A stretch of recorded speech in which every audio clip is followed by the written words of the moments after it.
تو انہوں نے کہا کہ نہیں جی ہم اس میں مسٹرسٹ نہیں کر رہے. اب یہ اس لیے میں یہ بات کر رہی ہوں کہ یہ سیاسی بیانیے سے زیادہ کچھ نہیں ہے کہ جب اٹارنی جنرل جو کہ گورنمنٹ کو ریپرزینٹ کر رہے ہیں اور حال ہی میں ہم نے دیکھا کہ اس کو تبدیل بھی ہوئے, پہلے والے نے ریزائن کیا پھر دوسرے آئے, وہ عدالت کے اندر بات یہ کر رہے ہیں کہ ہمیں اس بینچ پہ مسٹرسٹ نہیں ہے. اس کا مطلب یہ ہے کہ وہ اس بینچ پہ ٹرسٹ کرتے ہیں. لیکن دوسری طرف یہ حکومت جو ہے اور حکومت وقت جو ہے, جو حکمراں اتحاد جو ہے, وہ مکمل طور پر ایک سیاسی بیانیہ بنا رہے ہیں اور وہ سیاسی بیانیہ یہ ہے کہ ہم نے اس کا بائیکاٹ کر دینا. چلیں اب اس کو فی الوقت تسلیم بھی کر لیتے ہیں, کیونکہ اور تسلیم ویسے کیا نہیں جا سکتا لیکن پھر بھی آپ کر لیں. کیوں نہیں کیا جا سکتا؟ وہ اس لیے کہ اب سپریم کورٹ نے معاملہ کیا ہے, حکومت وقت کا معاملہ صرف اتنا ہے کہ اس نے الیکشن کمیشن کو فیسیلیٹیٹ کرنا ہے. اب سپریم کورٹ نے کہا کہ آپ سیکریٹری ڈیفینس کو بھی بلا لیں, اور ہمیں آپ کو یاد ہے کہ جسٹس منیر نے یہ بات کی تھی کہ اگر سیکریٹری ڈیفینس یہ کہتے ہیں کہ جی فوج میں نہیں مل رہی سیکیورٹی کے لیے تو ہم ان کو بھی بلا لیں گے, اور وہ کیسے منع کر سکتے ہیں, یہ بھی آن ریکارڈ ہے اور اس کیس کا اور اس ججمنٹ کا یہ بھی ایک حصہ ہے. اب صورتحال دلچسپ اس لیے ہو گئی ہے کہ جو منڈے کو جو اس کی سماعت ہوگی اس میں سیکریٹری ڈیفینس کو بھی کال کر لیا گیا ہے اور سیکریٹری فائننس کو بھی کال کر لیا گیا ہے. اب ان سے پوچھا جائے گا کہ جی آپ کس حیثیت سے اور کس طریقے سے اور کس نقطے پہ بیٹھ کے آپ یہ فیصلہ کر سکتے ہیں کہ جی آپ نے الیکشن کمیشن کو فیسیلیٹیٹ نہیں کرنا. جب الیکشن کمیشن نے, کیونکہ الیکشن کمیشن ایک بااختیار ادارہ ہے, اس نے جب الیکشن کرانے ہیں اور جب حکومتی نہیں بلکہ اب تو عدالتی حکم کے نتیجے میں اس نے الیکشن کرانے, تو پھر آپ کیسے اس کو فیسیلیٹیٹ نہیں کر سکتے؟ اور اگر آپ فیسیلیٹیٹ نہیں کریں گے, اب معاملہ سارا یہ آتا ہے کہ سیکریٹری ڈیفینس عدالت میں جا کے کیا اپنا موقف اختیار کریں گے, اور اس کے ساتھ جو سیکریٹری فائننس ہیں وہ کیا موقف اختیار کریں گے. اگر آپ یہ کہتے ہیں کہ صورتحال ایسی ہے کہ ہم دہشت گردی کے حالات ہیں اور ملک میں امن نہیں ہے, تو پھر سوال یہ ہے کہ آپ پی ایس ایل کے میچز کیسے کرا رہے ہیں. اگر سیکریٹری ڈیفینس یہ کہتے ہیں کہ ہمارے پاس پیسے نہیں ہیں, تو پھر سوال یہ ہے کہ آپ اربوں کا آٹا دے رہے ہیں, اربوں کا آپ نے ڈیولپمنٹ فنڈ دے دیا, اور تو اور سب چھوڑ دیجئے, آپ نے 88 ملین روپے جو ہے وہ ہیلی پیڈ صحیح کرانے کے لیے رکھ دیے, تو یہ بھی کوئی جواز نہیں بنتا. اور اگر یہ جواز دے کے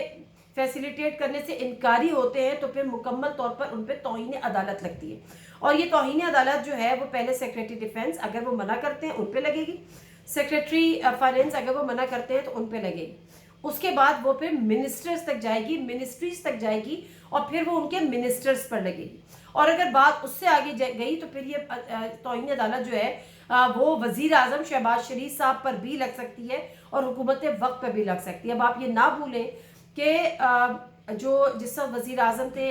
یوسف رضا گیلانی صاحب, ان کا ایک چھوٹا سا معاملہ تھا, وہ یہ تھا کہ عدالت عظمیٰ ان سے یہ کہہ رہی تھی کہ آپ نے سوئس عدالتوں کو ایک خط لکھنا ہے کہ زرداری صاحب کی جو کیسز ہیں وہاں پر ان کے اپنے ایسٹس کے اور ان تمام چیزوں کے, وہ آپ وہاں پر ایک خط لکھیں, کیونکہ ان کی ڈیمانڈ یہ تھی کہ جب حکومت پاکستان کی طرف سے لیٹر جاری ہوگا تو پھر ہم یہ کیسز کھولیں گے. لیکن اس وقت یوسف رضا گیلانی صاحب نے اپنی ایک پوزیشن لی, وہ ڈٹ گئے کہ میں نے خط نہیں لکھنا. عدالت نے ان کو بلایا, 30 سیکنڈ ان کو سزا دی, عدالت نے ان کو کھڑا کیا اور ان پہ توہین عدالت کے مرتکب وہ پائے گئے, یوں وہ کنوکٹ ہوئے اور پھر وہ نااہل ہو گئے. تو معاملہ یہ ہے کہ یا حکومت نے یہ تو سوچ لیا ہے کہ ہم نے الیکشن میں نہیں جانا, حکومت کے پیچھے جو حکومت ہے اس نے بھی سوچ لیا ہے کہ الیکشن میں نہیں جانا, لیکن حکومت کو ساتھ میں یہ بھی سوچنا چاہیے کہ نقصان کس کا ہوگا. نقصان صرف اس حکومت کا ہوگا یا حکومت کے پیچھے کھڑی حکومت کا ہوگا؟ اس کا تو کوئی نقصان نہیں ہوگا, حکومت کا بھی. لیکن شاید لگتا یہ ہے, جو مجھے میرا ایک پرسنل انالیسس ہے, کہ حکومت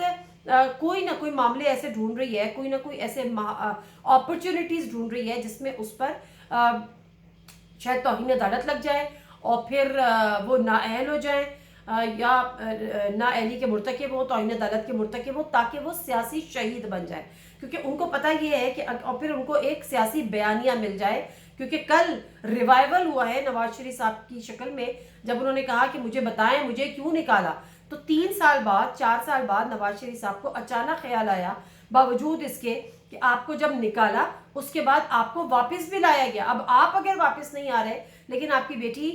کو مکمل تمام کیسز سے ریلیف مل چکا ہے, وہ الیکشن لڑنے کے لیے بھی تیار ہے, کاغذات نامزدگی بھی جمع کرا چکی ہیں اور اپنی پوری کی پوری پولیٹیکل کیمپین بھی کر رہی ہیں, بقول ان کی کہ وہ الیکشن کیمپین کر رہی ہیں. پھر آپ کے اپنے بھائی جو کہ پی ایم ایل این جس کے آپ تا حیات قائد ہیں, وہ اس کے صدر ہیں اور وہ یہاں پر وزیر اعظم ہیں. ان کے ہوتے ہوئے اگر آپ یہ سوال کر رہے ہیں کہ مجھے کیوں نکالا, تو پھر آپ اپنے وزیر اعظم بھائی سے کہیے کہ وہ پتہ کر کے آپ کو بتائیں کہ آپ کو کیوں نکالا، اور آپ یہ جانتے ہیں کہ آپ کو کیوں نکالا، اور اگر اس وقت نکال دیا گیا تھا تو اب آپ کو واپس آنے میں تو کوئی میرا خیال ہے کسی قسم کی کوئی رکاوٹ درپیش ہے ہی نہیں۔ لیکن بہرحال معاملہ صرف یہ ہے کہ پی ایم ایل این اور ان کے اتحادی، ان کو یہ پتا ہے کہ اگر وہ الیکشن کے لیے عوام میں چلے گئے تو یہ ان کی سیاسی موت ہوگی، اس لیے سیاسی موت سے بہتر وہ اس موت کو شہادت میں تبدیل کرنا چاہ رہے ہیں کہ سیاسی موت سے بہتر ہے کہ سیاسی شہادت نصیب ہو جائے اور اس کے بعد ایک بیانیہ مل جائے اور پھر وہ عوام میں جائے اور پھر وہ کہے کہ مجھے کیوں نکالا۔ نادی میرے سے کوئی اجازت دیجیے، اللہ حافظ۔